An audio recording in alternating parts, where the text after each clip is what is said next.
네, 시청자 여러분 안녕하십니까. 출발 마케돈 예민수입니다. 수요일입니다. 주 중반을 벌써 지나고 있네요. 내일은 또 대학 수학능력 시험이 있는 날이고 그러다 보면 목요일, 금요일 이번 주도 아주 훌쩍하겠는데요. 어제 국내 증시는 대단히 선방했습니다. 미국이 2% 하락하면 우리는 그거보다 더 빠지는 경우가 많았는데 어제는 우리 코스피가 0.4% 하락으로 막았고요. 코스닥은 강보합권으로 플러스로 끝났으니까 꽤 어제 우리 시장의 흐름들이 이제 외부 변수를 좀 자생적으로 이기려는 힘을 보인다. 그런 점에서 굉장히 의미가 있었는데요. 미국 증시는 힘이 없네요. 어제 보니까 다들 그러시겠습니다만 주무시기 전에 미국 주가 한번 볼 텐데 어제 오르더라고요. 근데 아침에 일어나니까 또 좀 밀려서 힘이 없고 미국 투자자들도 좀 자신감을 좀 잃어서 약세장이라든지 또 데드 크로스 기술적으로 이런 얘기들 하고 있습니다. 유가가 7%나 급락을 했는데요. 예, 이게 사실은 호재인지 악재인지 좀 헷갈립니다. 일단 떨어지면 올라서 좋을 건 없는데 너무 속도가 빨라서 변동성은 또 시장에 좀 부담이거든요. 거기다가 이제 달러 강세 이런 것들은 조금 부담스러운 요인들입니다. 어쨌든 어제 선방한 국내 증시 또 오늘 어떤 흐름을 보일지 미리 좀 변수들 보면서 대응 전략 세우도록 하겠습니다. 출발 마케돈 1부 시작하겠습니다.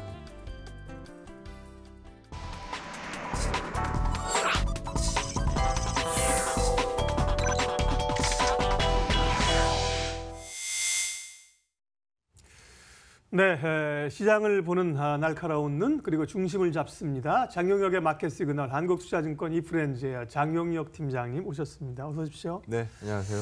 유가에 대한 팀장님 생각부터 좀 얘기해 주세요. 유가 사실 지난번에 올라서 걱정했잖아요. 80달러 넘어가고 그렇죠. 부담됐는데 또 안정되나 싶더니만 또 겁나게 떨어지네요. 시장 해석이 참 어려운데요. 예전에 제가 어느 날 갑자기 SK이노베이션 편출하겠습니다라고 의견을 드리면서 왜요? 라고 하니까 유가가 떨어질 것 같아요. 라고 말씀을 드렸었는데요. 그때 이후에 유가가 적지 않게 급락을 합니다.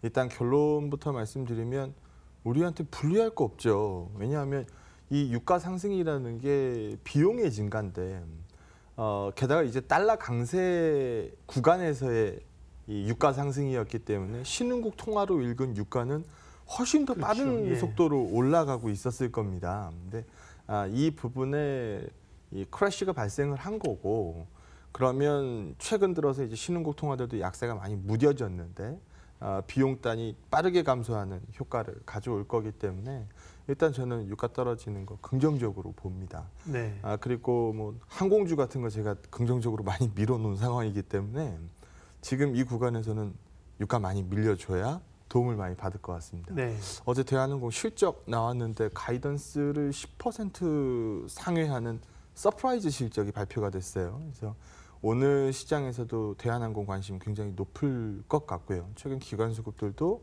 굉장히 좋았었고, 그래서 유가도 굉장히 불리했고 3분기 구간이면 유가도 불리했고 환율도 불리했었던 구간인데 실적이 예상보다 월등히 잘 나왔다는 얘기는 아마 시장에서 매기가 좀 질 것으로 보여집니다. 시장 얘기 좀 더 하도록 하죠. 오늘은 시장 얘기보다는 종목 얘기에 포커스를 맞출 필요가 좀 있어서 종목 얘기를 준비를 했는데요. 그 얘기 들어가기 앞서서 이제 시장 얘기 짤막하게 말씀을 좀 드리면 어제 아침에 우리 출발할 때 소위 말해서 얼마나 쫄아서 출발했어요. 그렇죠. 네. 근데 저는 펀더멘탈 이하 구간에서 자꾸 빠지는 뉴스만 갖다 붙여놓으면은 이거 올라가는 이슈가 전혀 보이지 않는다. 나는 밑을 보고 있는 시장 아닌 것 같다라는 쪽으로 최근 말씀 많이 드리고 있는데요. 어제도 그 부분은 상당 부분 증명을 시켜줬습니다. 유로존, 일본 여기에 자동차 관세 가지고 이제 미국이 좀 건드렸는데 이 부분이 중국을 자극하지 않았죠. 일단 어제 중국이 1% 가까운 플러스가 떴으니까요. 그래서 이 부분이 시장의 악재로 작용하지 않았었고 어제 우리 장중에 나온 얘기죠. 문러신 미 재무장관과 류호 부총리가 전화 통화를 통해서 상당 부분 의견을 조율하고 있다라는 뉴스가 있었고 어제 간밤에는 레리 커틀러 NEC 위원장이 이 부분을 사실이다라고 확인해 주면서 시장에서는 또 한 번의 미중 정상회담 기대감이 올라오고 있습니다. 그래서 무역전쟁 이후에 미중 정상이 처음 만나는 거잖아요. 맨날 말로 싸우다가 접촉사고 났는데 내려가지고 이제 말로 싸우다가 이제 딱 맞닥뜨리는 거거든요.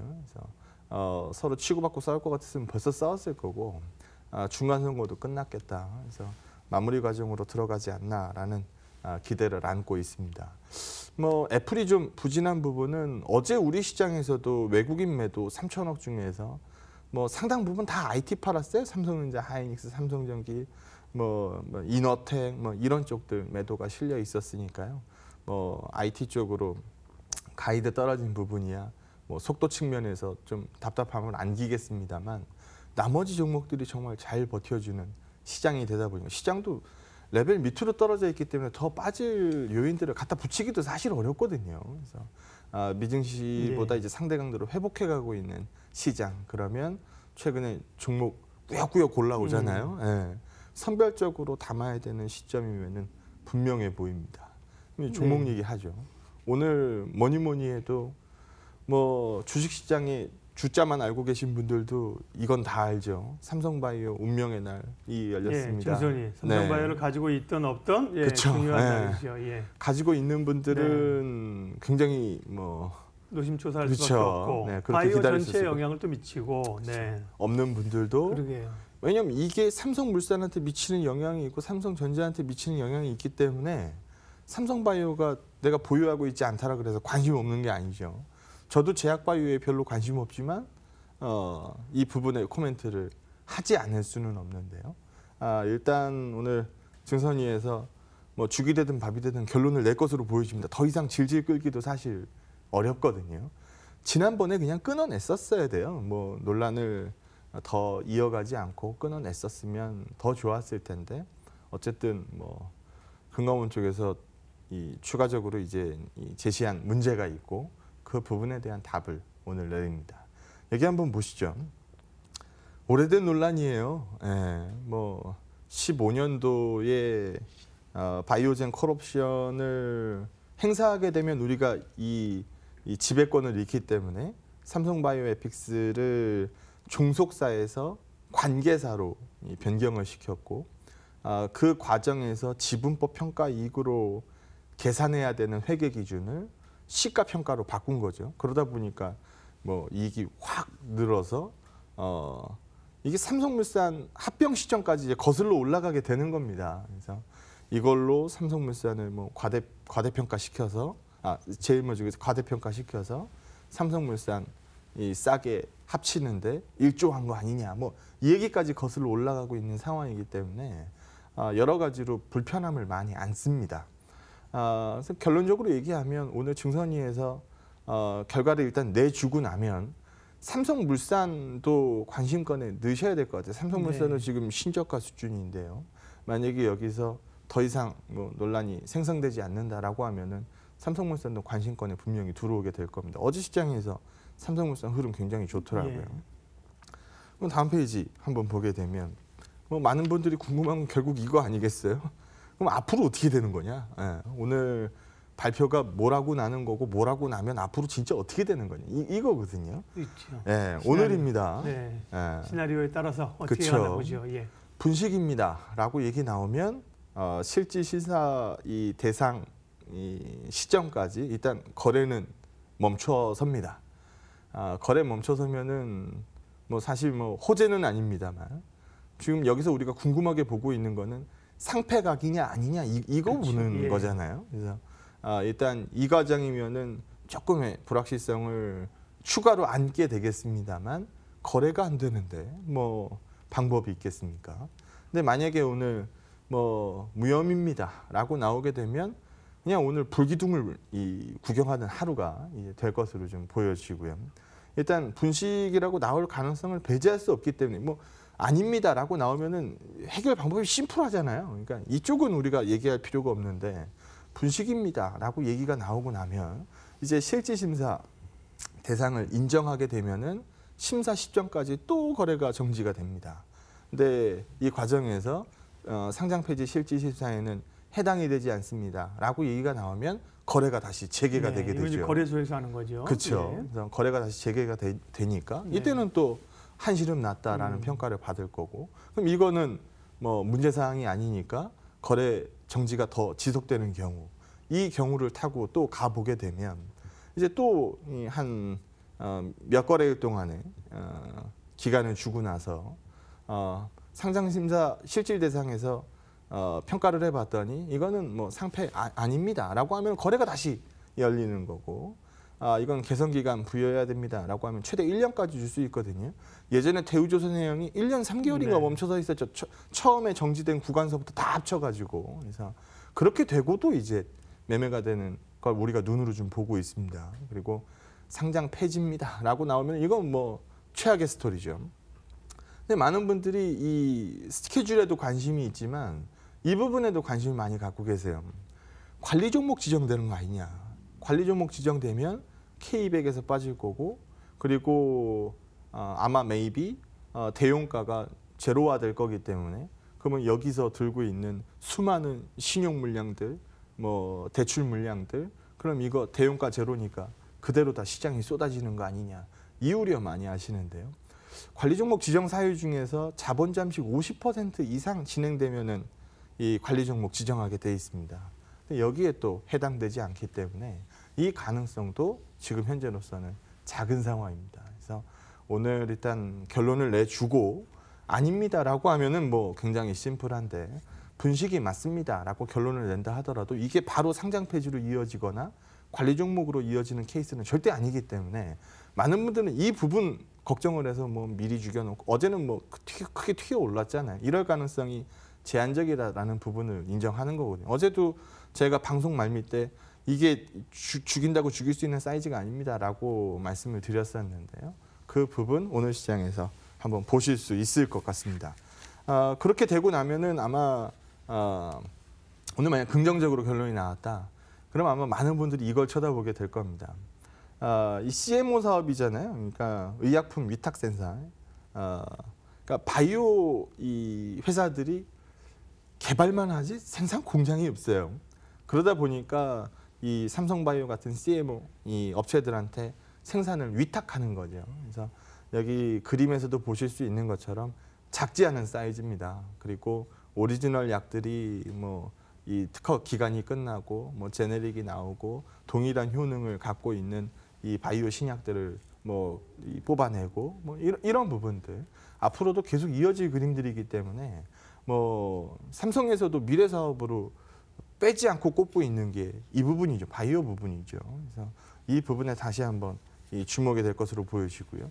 CMO 기업들 중에서는 삼성바이오가 단연 탑입니다. 그래서 뭐 오늘 논란을 좀 잠재우고 나면 반대 방향으로 끌어올릴 수 있는 뉴스도 충분히 존재한다. 그리고 많은 분들이 궁금해하시는, 그럼 만약에 진짜 잘못되면 삼성전자도 잘못되는 거 아니요? 삼성전자가 삼성바이오로직스 30% 이상 들고 있는데 저거 혹시 잘못되면 삼성전자도 이상해지는 거 아니요? 여긴 지분법으로 있습니다. 시가평가가 아니죠. 그래서 여기에 녹아져 있는 금액은 주당 6만 원 정도에 불과하기 때문에 지분법으로 읽었으니까, 그래서 그 부분이 삼성전자한테 미치는 영향도 제한적입니다. 그래서 오늘 긍정적으로 결론을 뽑고 나면 삼성물산, 삼성전자 이쪽도 긍정적이고, 삼성바이오는 뭐 물론 긍정적일 거고, 만약에 부정적으로 뽑아도 어제 시장에서 보여줬었던 것처럼 바로 상패각이나 뭐 관리 지정이나 이런 부분으로 흘러가는 그림이 아니기 때문에 우려감을 일부 좀 안고 갈 수는 있겠습니다만, 오늘 발표가 좀 불리하더라도 최악의 케이스만 반영할 가능성은 거의 없다. 그리고 거래가 정지되기 때문에 더 이상의 추가적인 뭐 우려들을 주가에 녹이지 않는다라고 네. 보시면 될 것 같습니다. 대단히 조심스럽습니다. 팀장님도 이제 주식시장에 오래 계셨고 대략 뭐 생각하는 느껴지는 심증은 그렇죠. 있는데 네. 그렇다고 얘기하기 참 어렵고, 이게 참 논란도 꽤 있고요. 그렇기 때문에 마치 뭐 약간 좀 모호한 투표 결과를 기다리는 것처럼 심증은 있는데 까봐야 뭐 까서 확인해봐야겠다, 그렇죠. 뭐 이런 느낌이에요. 그리고 조심스럽기도 하고요. 그래서 네. 어쨌든 간에 시장에 미치는 영향력이 굉장히 크고 이후에 그 이제 가능성들을 보고 투자하는 거니까 정리를 한번 잘 해주셨어요. 예. 네. 그걸 보죠. 예. 그러니까 오늘 이 분식입니다라고 나와서 그럼 바로 상패야, 이게 아니라는 점은 팩트, 이건 팩트잖아요. 그렇죠. 그래서 네. 그거를 투자자들한테 좀 알려 줄 필요가 있다라고 봅니다. 이전에 뭐 그런 또 한국 항공우주도 있었고 몇 차례 이런 게 있었으니까요. 예, 경험을 삼으시고 자 오늘 이제 계속해서 발굴하는 종목 섹터 이야기 하도록 하죠. 네, 오늘은 고려아연입니다. 네. 어제 고려아연이 굉장히 긍정적이었죠.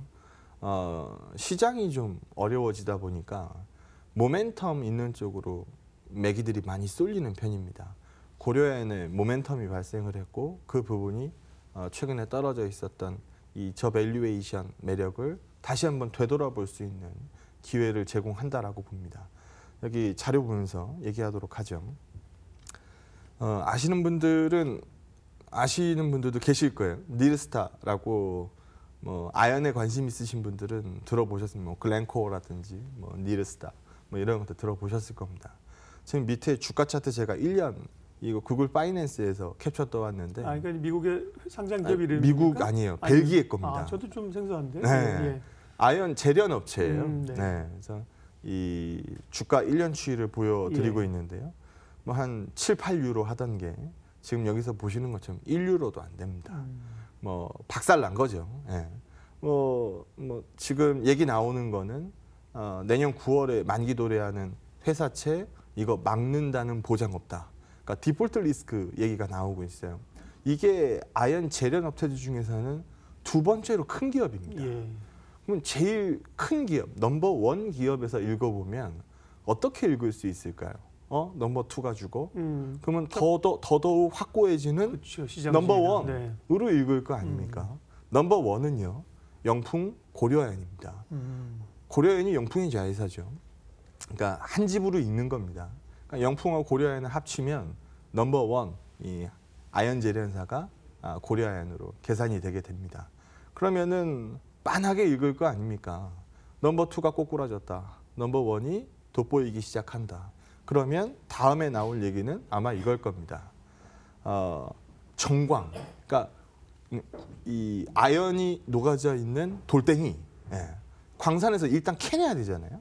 광산에서 캐내는 거는 지속적으로 공급 과잉입니다. 근데 재련업체 넘버 투가 쓰러진다라고 하면 정년, 그 돌덩이에서 아연을 발라내는 거, 여기는 떨어지겠죠. 그렇겠죠. 공급 증가율이 분명히 떨어지겠죠. 그러면 다음에 나오는 그림은 너무나 빤하죠. 그렇죠. 가격 상승. 재련 수수료가 급등을 튀게 될 거라는 겁니다. 최근 재련 수수료가 이렇게 급등을 튀었고요. 재련 수수료가 급등을 튀면 재련 업체들은 어닝이 좋아지겠죠. 매출은 막혀 있지만 재련 값이 높아지니까 어닝의 값이 좋아지겠죠. 그리고 갖고 있는 이 비철가들이 계속해서 빠지면 재고 평가 손을 읽을 텐데 최근에는 가격이 이제 머리를 슬슬 들기 시작하니까 추가적인 재고 평가 손 얘기도 안 나오죠.